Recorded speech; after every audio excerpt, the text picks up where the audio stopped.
ओम सादर नमस्ते जी। आप सबका हार्दिक स्वागत है हमारे चैनल आर्य टू आर्य में। आइए अपनी वैदिक कक्षा का हम फिर से आरंभ करते हैं और आज का हमारा विषय रहेगा आर्यों को नष्ट कैसे किया जा सकता है। अर्थात जो लोग सज्जन मनुष्य होते हैं, यदि उन्हें कुछ अनार्य लोग नष्ट करना चाहते हैं तो उसके लिए उन्हें कुछ महत्वपूर्ण बिंदुओं पर कार्य करना होता है। लेकिन यदि आर्य लोग इससे सचेत हो जाए तो वह उससे बच सकते हैं। इसलिए मूल रूप से हमने आज का जो प्रश्न लिया है वह लिया है आर्यों को नष्ट कैसे किया जा सकता है। अर्थात ये एक अनार्य व्यक्ति की सोच हो सकती है कि यदि उसे नष्ट करना है तो वह क्या कर सकता है। आइए इस पर विचार करते हैं। जब हम आर्य शब्द पे विचार करते हैं तो सर्वप्रथम हमें दो शब्द दिखाई देते हैं। पहला शब्द है सज्जन और दूसरा शब्द है दुष्ट। सज्जन व्यक्ति को आर्य कहा जाता है और दुष्ट व्यक्ति को अनार्य कहा जाता है। इसलिए हमें ये बात समझ लेनी चाहिए कि एक शब्द होता है वह है आर्य और दूसरा शब्द होता है वह है अनार्य। जब हम इस छोटे से शब्दों को समझते हैं तो हमें बहुत कुछ धीरे धीरे समझ आता है। जब हम आर्य शब्द के बारे में चर्चा करते हैं तो हमें उसके बारे में पता चलता है कि आर्य व्यक्ति सत्यवादी होता है, न्यायकारी होता है, मानवतावादी होता है, समाजवादी होता है, निष्ठावान होता है और सकारात्मक सोच वाला होता है। अर्थात वह मुख्य रूप से देखा जाए तो संतोषी होता है। अर्थात वह जितना पुरुषार्थ करता है उस पुरुषार्थ के बाद जो उसे फल प्राप्त होता है वह उसमें संतोष करता है। इसलिए एक आर्य सदा ही संतोषी होता है।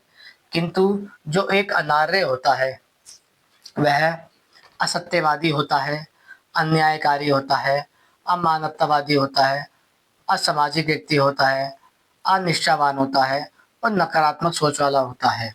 इसलिए जो अनार्य व्यक्ति होता है वह सदा ही असंतोषी होता है। इसलिए अनार्य व्यक्ति कभी भी संतोष में नहीं रहता। यदि वह कितना भी अर्जित कर ले उसको वह कम ही लगता है। लेकिन एक आर्य व्यक्ति जितना भी पुरुषार्थ से कमाता है वह उसको ही फल प्राप्ति समझ के रख लेता है। वह कभी भी अनार्य वाले गुण नहीं अपनाता।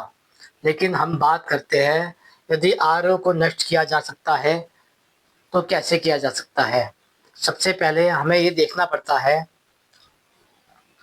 ये जो शब्द है स्वार्थ और लालच, मुख्य रूप से लोग इन दोनों शब्दों को एक समझते हैं। आइए इस पे विचार करते हैं स्वार्थ किसे कहते हैं और लालच किसे कहते हैं। स्वार्थ उसे कहते हैं जिस वस्तु के बदले किसी को कुछ दिया जाए, अर्थात वह उसका फल होना चाहिए, उसे स्वार्थ कहते हैं। जैसे हमने किसी को 10 रुपये दिए और उससे कुछ काम कराया तो वह वो जो 10 रुपये दिए हैं वह उसका स्वार्थ है, लेकिन वह उसका अधिकार भी है। इसलिए जो स्वार्थ होता है वह मुख्य रूप से उनका अधिकार होता है। इसलिए हम लोग स्वार्थ को गलत व्यर्थ में ले जाते हैं। जबकि दूसरा शब्द आता है लालच। लालच का अर्थ होता है किसी और की धन संपत्ति, विचार, नीति नियम, कायदे, उपकार, सम्मान को हड़प लेना। अर्थात ये व्यक्ति जो होता है आर्य व्यक्ति स्वार्थी तो हो सकता है लेकिन वह लालची नहीं होता। इसलिए क्योंकि एक आर्य सदा ही स्वार्थ करता है केवल उत्तम चीज़ों का।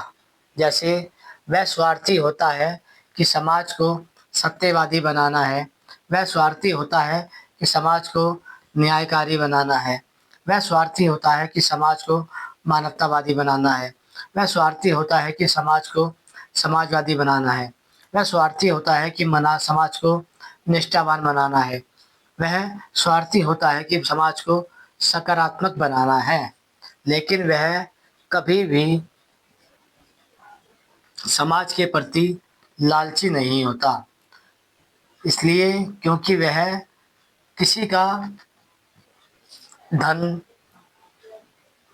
अन्न, वस्त्र, संपत्ति, इन सब का अधिकार नहीं करता, क्योंकि वह जानता है कि जो दूसरे मनुष्य ने कमाया है वह उसका पुरुषार्थ है, उसका फल है। जो मैंने अपने पुरुषार्थ से कमाया है वह मेरा फल है। इसलिए एक आर्य स्वार्थी हो सकता है, किंतु वह लालची नहीं होता। लालची व्यक्ति क्या होता है? जो व्यक्ति दूसरों का धन छीनते हैं, दूसरों के सम्मान पे दृष्टि रखते हैं, दूसरों के लाभ को हड़पना चाहते हैं, दूसरों के किसी भी प्रकार के धन को छीनते हैं, तो वह लालची होते हैं। यह सारे गुण जो होते हैं एक अनार्य व्यक्ति में होते हैं, क्योंकि अनार्य व्यक्ति असत्यवादी होता है, अन्यायकारी होता है, अमानवतावादी होता है, असामाजिक होता है, निष्ठाहीन होता है और नकारात्मक होता है। इसलिए वह लालच में आकर दूसरे लोगों का धन छीन लेता है, अन्न छीन लेता है, वस्त्र छीन लेता है, मान छीन लेता है, सम्मान छीन लेता है।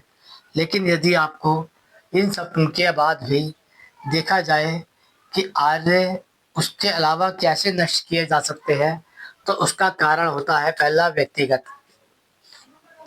यदि किसी आर्य को,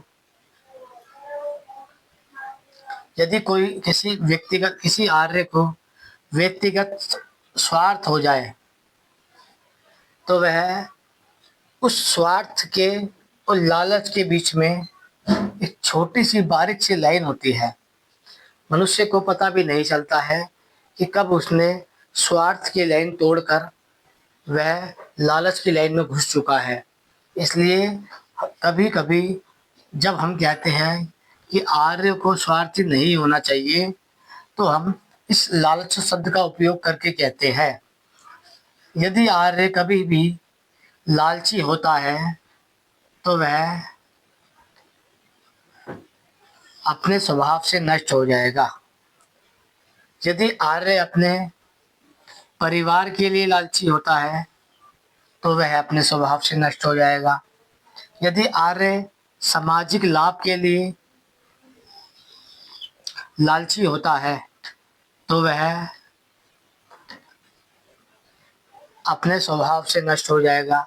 और यदि आर्य धार्मिकता के कारण लालची होता है, तो भी वह मूल रूप से नष्ट हो जाएगा अपने स्वभाव से।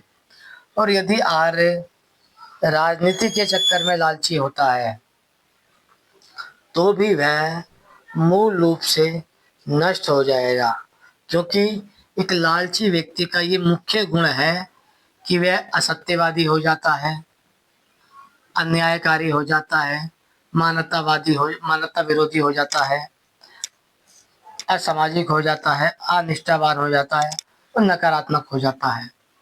यदि किसी भी आर्य को यदि किसी भी आर्य को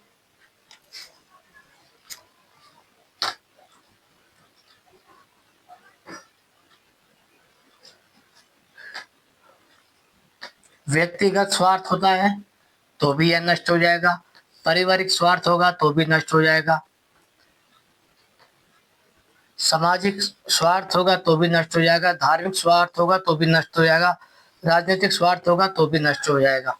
इसका अर्थ क्या होता है कि हम जो है इस स्वार्थ शब्द को लालच के साथ एक समझते हैं, जबकि स्वार्थ तो उसका निज अधिकार है, पूर्ण अधिकारी है, कि मनुष्य जितना जितना अपने पुरुषार्थ के लिए स्वार्थ करता है उसका फल उसे प्राप्त होना चाहिए, लेकिन वह किसी भी प्रकार से लालची नहीं होना चाहिए।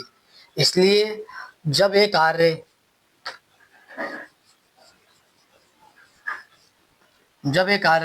लालची हो जाता है, तो वह असत्यवादी हो जाता है, अन्यायकारी हो जाता है, अमानवतावादी हो जाता है, असामाजिक हो जाता है, निष्ठाहीन हो जाता है और नकारात्मक हो जाता है। फिर वह अपने आर्य गुण से गिरकर अनार्य हो जाता है।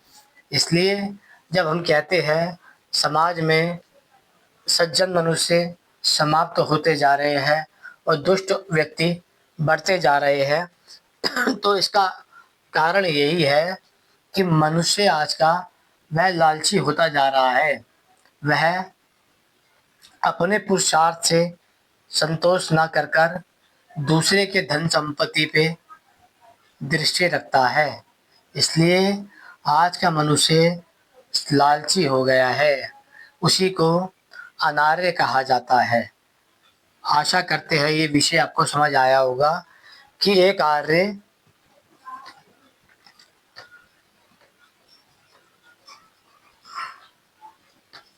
स्वार्थी और संतोषी होता है। अर्थात वह जितना स्वार्थ करता है और जितना कार्य करता है उसमें वह संतोष पा लेता है। कोई भी आर्य जो सुबह उठता है तो वह अच्छे शरीर का स्वार्थ करता है और वह उसे पुरुषार्थ से प्राप्त करता है। वैसे ही वह अन्य कार्य को भी पुरुषार्थ से प्राप्त करता है। इसलिए एक आर्य स्वार्थी और संतोषी होता है, किंतु एक अनार्य लालची और असंतोषी होता है। यदि आप किसी अनार्य व्यक्ति को कितना भी धन संपत्ति लालच सम्मान मान दे देंगे तो वह सदा ही लालच करेगा और पाने का। आशा करते हैं विषय समझ आ गया होगा। आर्य स्वार्थी और संतोषी हो सकता है, लेकिन अनार्य व्यक्ति लालची और असंतोषी होता है।